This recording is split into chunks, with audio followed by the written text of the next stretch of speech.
अस्सलाम वालेकुम क्लास 10। ये है आपका प्रैक्टिस क्वेश्चन। इसको आपने पहले खुद सोल्व करना है। अगर नहीं होता फिर आपने ये कंप्लीट वीडियो देखनी है। अगर आपने इसको सोल्व कर लिया तो मुबारक हो, आपने अपना पहला कैलकुलेटर बना लिया with the help of C programming language. जो नहीं बना सके उसको वो ये वीडियो कंप्लीट देखें। तो चलें स्टार्ट करते हैं। प्रैक्टिस क्वेश्चन में वो कह रहा है write a C program to make a simple calculator. Simple सा कैलकुलेटर बनाना है। The program should take two numbers. Program के अंदर हम दो नंबर लेंगे, नंबर 1 नंबर 2 और एक ऑपरेटर लेंगे। यानी दो नंबर को हमने प्लस करना है तो जाहिर सी बात ऑपरेटर लेंगे। वो प्लस भी हो सकता है, माइनस भी, मल्टीप्लाई भी, डिवीजन भी और मॉडल्स ऑपरेटर भी। ये सारी वैल्यू कौन देगा? नंबर 1 की वैल्यू कौन देगा, नंबर 2 की वैल्यू कौन देगा, ऑपरेटर कौन लिखेगा? यूज़र से लेंगे हम, फ्रॉम द यूज़र। उसके बाद उसका रिजल्ट भी डिस्प्ले कराना है। और लास्ट में मैंने लिखा है हैंडल डिवीजन बाय ज़ीरो। यानी कोई भी वैल्यू अगर ज़ीरो से डिवाइड होगी तो जाहिर सी बात है उसका आंसर आपके पास इनवैलिड आएगा। ऐसे ही है। और अगर मैं इन ऑपरेटर में से कोई भी ऑपरेटर यूज़ नहीं करूँगा तो वो क्या शो करेगा? Invalid operator. ये दो भी आपने हैंडल करने हैं इस क्वेश्चन प्रैक्टिस के अंदर। चलिए स्टार्ट करते हैं। नीचे मैंने इसका सलूशन लिखा है अभी आपके लिए। चलें स्टार्ट करते हैं। कमेंट मैंने इस वजह से लिखे कि आपको समझने में आसानी हो। अच्छा, ये इधर मैंने कमेंट लिखा, ये कौन सा कमेंट है? आपने नीचे मैसेज करना है। और ये कौन सा कमेंट है? और क्या कमेंट एग्जीक्यूट होते हैं प्रोग्राम के अंदर? नहीं एग्जीक्यूट होते। हम अपनी समझ के लिए, हम अपने लिए लिखते हैं कि हम अगर 5 साल बाद या 1 महीने बाद या कोई दूसरा प्रोग्रामर हमारा कोड देखे तो उसको समझ आ जाए। चलें जी, हेड से एक्शन लगाया, मेन लगाया। मेन के बाद हम अपनी बॉडी से काम स्टार्ट करेंगे। पहले नंबर पे देखें उसने क्या बोला है। उसने बोला टेक टू नंबर्स। दो नंबर के लिए मैंने ये प्रोग्राम लिख दिया, नंबर 1 नंबर 2। नंबर 1 और नंबर 2 के लिए मैंने डाटा टाइप इस्तेमाल किया इंटीजर, यानी नंबर 1 और नंबर 2 में जो वैल्यू स्टोर होगी वो इंटीजर डाटा टाइप स्टोर होगी। उसके बाद करैक्टर ऑपरेटर के लिए मैंने करैक्टर यूज़ किया, CHAR यूज़ किया। क्यों? ऑपरेटर तो हम एक ही देते हैं, या कभी हम प्लस देंगे कभी माइनस देंगे, यानी एक ही दे रहे हैं ना। तो एक वैल्यू के लिए हम कौन सी डाटा टाइप यूज़ करते हैं? सिंगल कोटेशन में लिखने के लिए करैक्टर डाटा टाइप लिखते हैं। ओके जी, इतनी समझ आ गई आपको। उसके बाद नीचे देखें, इधर लिखा हुआ है मैंने कमेंट लिखे मैंने कि आपको समझ आ सके। इधर मैंने लिखा comment variable to store two integer, यानी आपको समझ आ रही है इसके अंदर नंबर 1 के अंदर नंबर 2 के अंदर दो वैल्यू स्टोर होंगी, इंटीजर वैल्यू स्टोर होंगी।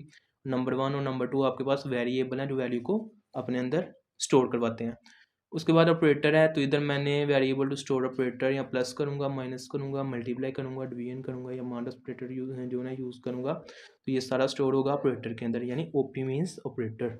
ओके। उसके बाद है asking user to enter first number. ये प्रोग्राम मैंने लिखा कि आप अपना पहला नंबर दोगे। प्रिंट ऐप में लिखा enter first number. First number लिखने के बाद मैं 6 लिखूँगा। 6 मैंने किसकी मदद से लिखा? स्कैन एफ की मदद से। प्रिंट एफ आपका आउटपुट दिखाता है और स्कैन एफ यूज़र से इनपुट लेता है, यानी %D। और इधर लिखा हुआ है नंबर 1 और ये % होता है। ये जो है ये है एंड का मतलब है %। सही है। तो नंबर 1 देखें, इधर मैंने 6 लिखा। 6 मैंने किसकी मदद से लिखा? स्कैन एफ की मदद से। स्कैन एफ अगर मैं नहीं लिखूँगा तो यूज़र इनपुट नहीं दे सकता।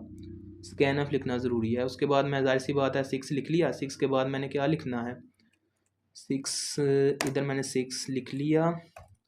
6 के बाद मैंने क्या लिखना है? प्लस लिखना है, यानी ऑपरेटर की तरफ दूसरी लाइन की तरफ इधर आऊँगा ऑपरेटर लिखने के लिए। तो इधर मैंने लिखा एंटर ऑपरेटर, यानी इनमें से आप कोई सा एक ऑपरेटर यूज़ कर सकते हो। तो इधर मैं प्लस लिखूँगा, इधर यानी कि मैं प्लस लिखूँगा। किसकी मदद से लिखूँगा? स्कैन एफ की मदद से। जैसे देखें पर फॉर्म स्पेसिफाइड लगाया और OP लगा दिया। और इधर मैं प्लस लिखूँगा। ये किस में स्टोर होगा? जाकर इधर स्टोर हो जाएगा। इधर मैं प्लस लिखा ना मैंने, ये प्लस किसकी मदद से लिखा? स्कैन ऐप की मदद से। जब मैंने स्कैन ऐप की मदद से इधर प्लस लिख लिया तो ये प्लस डायरेक्ट स्टोर हो जाएगा जाकर OP के अंदर। उसके बाद ऐसी बात मैंने प्लस भी अब लिख दिया। ओके। उसके बाद मैंने सेकंड नंबर देना है, तो सेकंड नंबर की आएगा ये वाली स्टेटमेंट एग्जीक्यूट होगी 1 बाई 1। आपको पता है ना कंपाइलर क्या करता है? 1 बाई 1 एग्जीक्यूट करता है आपकी स्टेटमेंट को। उसके बाद है आपके पास सेकंड स्टेटमेंट। सेकंड नंबर आप इधर दोगे। इधर मैंने फॉर एग्जांपल 7 दे दिया। 7 किसकी मदद से दिया? स्कैन की मदद से। ये किसका फॉर्म में स्पेसिफाइड है? इंटीजर का फॉर्म में स्पेसिफाइड है। वो नंबर 2 कॉल करेगा, यानी 7 मैंने जब दूंगा इधर तो ये 7 डायरेक्ट स्टोर हो जाएगा इस नंबर के अंदर। ओके, 7 भी हो गया। तो इधर मैं 7 भी लिख लेता हूँ। अब इन दोनों का रिजल्ट दिखाएगा, तो ये नीचे आपके पास रिजल्ट के लिए ये है, ये सारा आपका रिजल्ट दिखाएंगे। अब देखिए मैंने ना ऑपरेटर में प्लस दिया। अगर मैं ऑपरेटर में प्लस दूंगा तो ये कंडीशन हमारी ट्रू हो जाएगी, ऐसा ही है। कंडीशन ट्रू हुई तो ये दोनों वैल्यूज़ को प्लस कर देगा, और जो नीचे वाली वैल्यूज़ हैं वो ऑटोमेटिकली स्किप हो जाएंगी, वो नीचे जाएगा ही नहीं, इधर ही प्लस कर कर प्रोग्राम को रोक देगा। और बाय चांस अगर मैंने इधर प्लस ना दिया, माइनस दिया, तो फिर प्लस वाली तो नहीं ना एग्जीक्यूट होगी, फिर माइनस वाली स्टेटमेंट एग्जीक्यूट होगी। अगर मल्टीप्लाई दूंगा तो मल्टीप्लाई वाली स्टेटमेंट एग्जीक्यूट होगी, ठीक है। और अगर डिवीजन दूंगा तो डिवीजन वाली एग्जीक्यूट होगी। अब डिवीजन के अंदर ना मैंने नेस्टेड स्टेटमेंट का यूज़ किया, क्यों? क्योंकि आपको पता है जब ज़ीरो को ज़ीरो से डिवाइड करें तो आंसर इनवैलिड आता है, ऐसा ही है। ओके, ये आपको पता है इनवैलिड आता है। तो उसके लिए मैंने नेस्टेड स्टेटमेंट का यूज़ किया कि अगर हमारे पास बाय चांस ज़ीरो को डिवाइड किया ज़ीरो से तो इनवैलिड आना चाहिए ना। तो अगर मैं नेस्टेड स्टेटमेंट का यूज़ नहीं करूँगा तो इनवैलिड नहीं आएगा। तो मैंने क्या किया, फॉर एग्जांपल मैं नंबर 2 देता हूँ 8, नंबर 2 दे दिया मैंने 8। तो इधर देखें 8 नॉट इक्वल है ज़ीरो को, यस 8 डिवाइड हो सकता है नंबर 1 से, लेकिन अगर मैंने ज़ीरो दे दिया तो नंबर 1 भी अगर हमारे पास ज़ीरो है तो वो देखें ज़ीरो नॉट इक्वल है ज़ीरो के, इधर देखें ज़ीरो हमारे पास नॉट इक्वल है ज़ीरो के, नो, कंडीशन हमारी क्या हुई, फॉल्स हुई। जब फॉल्स कंडीशन होगी तो वो इधर जाएगा और हमें एरर शो करवाएगा कि नहीं भाई ज़ीरो ज़ीरो से डिवाइड नहीं हो सकता, ये आपने गलत यूज़ किया, तो एरर आ जाएगा, सही है। एरर में क्या लिखा आएगा, नॉट डिवीजन, यानी ज़ीरो को हम डिवीजन नहीं कर सकते ज़ीरो से, यानी इवन ज़ीरो को किसी भी नंबर से डिवीजन नहीं कर सकते हम, ठीक है। तो इसलिए मैंने नेस्टेड स्टेटमेंट का यूज़ किया।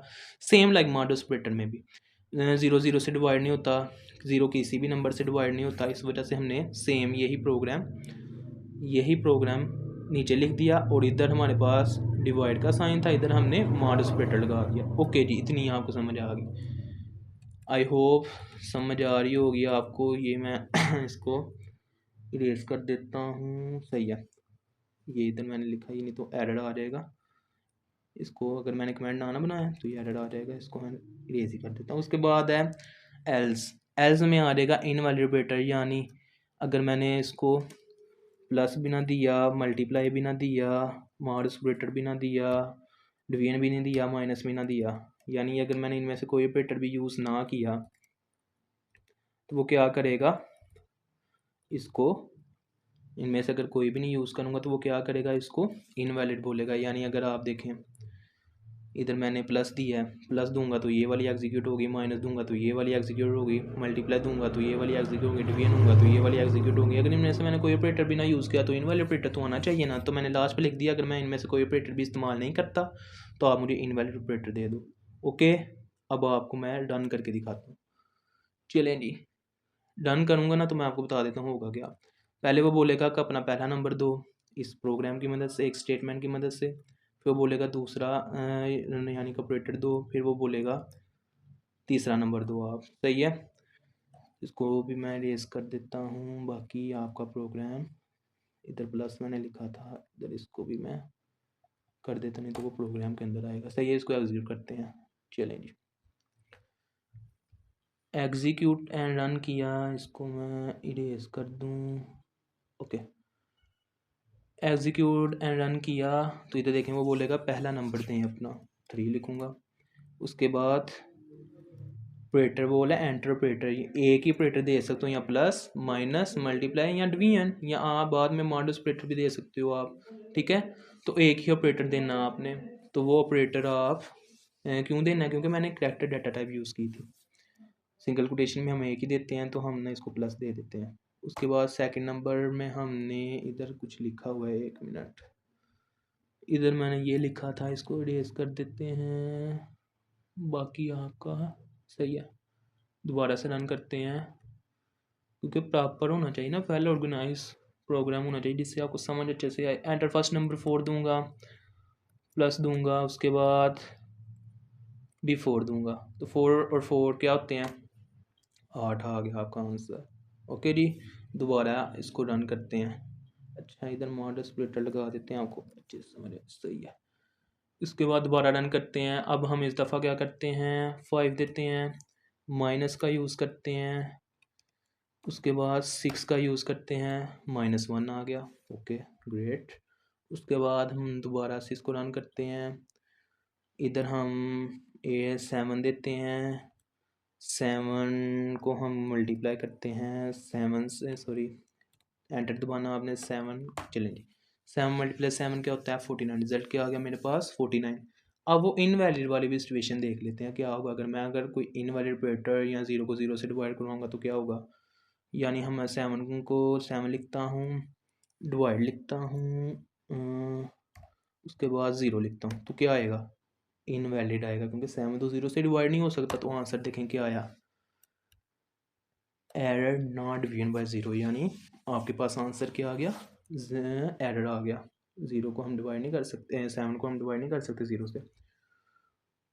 एक और देख लेते हैं 7, अब मॉडस ऑपरेटर देख लेते हैं। मॉडस ऑपरेटर का क्या आंसर आएगा 7, अच्छा इसका क्या आंसर आएगा 7 मॉडस ऑपरेटर 7 1 आना चाहिए या 0 आना चाहिए, ये नीचे मैसेज करना आपने। तो इसका आंसर आएगा 0, क्योंकि हमें मॉडस ऑपरेटर रिमाइंडर देता है, हमेशा याद रखना आपने।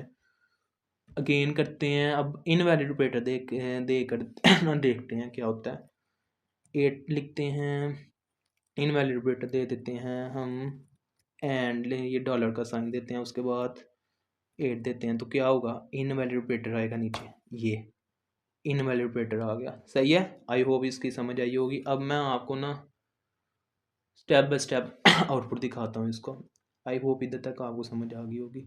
स्टेप बाय स्टेप देखें, इसको ऐसे कर लेते हैं, ऐसे कर लेते हैं, ओके जी। 1 बाय 1 देखते हैं क्या हो रहा है। इधर आए, चलें जी अब एग्जीक्यूट करते हैं, इसको भी ऑर्गेनाइज कर लेते हैं, ऐसे ऐसे ऐसे। चलें जी पहले नंबर पे देखें, प्रिंट एफ में क्या लिखा हुआ है, एंटर फर्स्ट नंबर। ओके ये लिखा आ गया इधर एंटर, इधर कर लेते हैं ऐसे, क्या लिखा आ गया एंटर फर्स्ट नंबर, ऐसा ही है। ओके अब मैंने एंटर करना है नंबर, आपको पता है। अब मैं इधर लिख देता हूँ 5। अब ये 5 मैंने किसकी मदद से दिया, ये हमेशा याद रखना है, स्कैन एफ की मदद से दिया। यानी नंबर 1 में स्कैन एफ की मदद से मैंने 5 दिया। अगर मैंने स्कैन एफ नहीं लिखता मैं इनपुट दे ही नहीं सकता इधर, ठीक है। तो ये मैंने स्कैन एफ की मदद से इनपुट दे दिया। ओके जी अब मैं क्या करूँगा, इधर इसको रन करूँगा, रन किया, उसके बाद वो आएगा इधर, इधर आएगा, इधर तक आएगा, सही है। इतना लिखेगा और बोलेगा अपना ऑपरेटर दें। ऑपरेटर मैं दे देता हूँ इधर प्लस का। ये मैंने प्लस का एक ही यूज़ करूँगा ना, क्योंकि मैंने करैक्टर डाटा टाइप यूज़ किया। आपको पता है करैक्टर में हम सिर्फ एक ही वैल्यू देते हैं, ऑपरेटर यूज़ किया। अब मैंने प्लस दिया, प्लस किसकी मदद से दिया, स्कैन एफ की मदद से दिया, क्योंकि यूज़र इनपुट दे सकता है, प्रोग्रामर इनपुट दे सकता है स्कैन एफ की मदद से। तो मैंने प्लस दे दिया, फॉर में स्पेसिफाइड ओपी को कॉल करेगा, ओपी के अंदर मैंने प्लस को ऐड कर दिया, सही हो गया। उसके बाद मैं इधर एंटर दबाऊंगा, इधर आएगा enter second number, enter second number आया। उसके बाद देखें इधर ये फॉर में स्पेसिफाइड नंबर 2 को कॉल करेगा और बोलेगा इनपुट दें, तो इधर इनपुट मैं देता हूँ अपना 6, और ये 6 किसकी मदद से दिया मैंने, स्कैन एफ की मदद से। अब देखें ध्यान से, नंबर 1 जो मैंने डिक्लेयर की थी डाटा टाइप, ऊपर लेके जाता हूँ मैं आपको, इधर ध्यान से देखिएगा। नंबर 1 में क्या आ गया, अब नंबर 1 में आपके पास 5 आ गया, ओके। उसके बाद ऑपरेटर की बात की थी, ऑपरेटर में आपके पास प्लस आ गया, ओके। उसके बाद नंबर 2 में आपके पास क्या आ गया 6, यही दिया ना मैंने। देखें नंबर 1 को मैंने 5 दिया, ऑपरेटर को प्लस दिया और नंबर 2 को 6 दिया, तो ये आपके पास आ गया। इसको मैं इसे रेस कर देता हूँ, नहीं तो एरर आ जाएगा, सही है। ओके उसके बाद क्या होगा, मैंने प्लस दिया, इतना काम होगा, इतना आई होप समझ आ गई होगी। अब नीचे देखें, अब वो देखेगा कि ऑपरेटर प्लस की इक्वल है, जी बिल्कुल है। इधर से हमारी क्या होगी, कंडीशन ट्रू होगी और वो इधर आएगा, सही है। इधर आएगा, वो क्या करेगा, रिजल्ट इतना प्रिंट करेगा और उसके बाद ये किसको कॉल करेगा, नंबर 1 और नंबर 2 को कॉल करेगा, यानी 5 और 6 को कॉल करेगा और प्लस कर देगा और आंसर दे देगा। ध्यान से देखिएगा, ये आ गया, रिजल्ट में आया, देखें रिजल्ट लिखेगा, रिजल्ट लिखा है इसने, ये देखें रिज़ल्ट लिखा। उसके बाद इसने किसको कॉल किया, नंबर 1 और नंबर 2 को कॉल किया, यानी इन दोनों को कॉल करेगा तो ज़ाहिर सी बात है प्लस लिखा हुआ है, तो ये 5 और 6 प्लस हो जाएंगे तो 11 आ जाएगा। आई होप अब आपको सही से समझ आई होगी। अगर इसी तरह मैं माइनस लिखता इधर तो प्लस तो नहीं था ना, फिर तो हमारी माइनस वाली कंडीशन ट्रू होगी, यानी ऑपरेटर तो माइनस के इक्वल है, तो फिर ये ट्रू होता। ये दोनों वैल्यू को माइनस कर देता तो -1 आंसर आता। मल्टीप्लाई लिखता तो मल्टीप्लाई होता, डिवीजन लिखता तो डिवीजन होता, मॉड ऑपरेटर लिखता तो मॉड ऑपरेटर का आंसर आता। तो ये था आपका छोटा सा प्रोग्राम। वीडियो लंबी हो रही है बाद में, आई डोंट नो आप देखते हो वीडियो को नहीं देखते, ज़रूर देखिएगा। ये आपका पहला कैलकुलेटर है with the help of C programming language. I hope समझ आई होगी। इसकी आपने प्रैक्टिस करनी है। अगर लैपटॉप मोबाइल पे मैंने बताया था कैसे रन करते हैं प्रोग्राम को, तो आपने वहाँ पे रन करके ज़रूर देखना इसको। जिसने किया ये प्रैक्टिस क्वेश्चन उसको अप्रिशिएट करता हूँ, जिसने नहीं किया वो कंप्लीट वीडियो देख के ज़रूर प्रैक्टिस करें। ओके जी।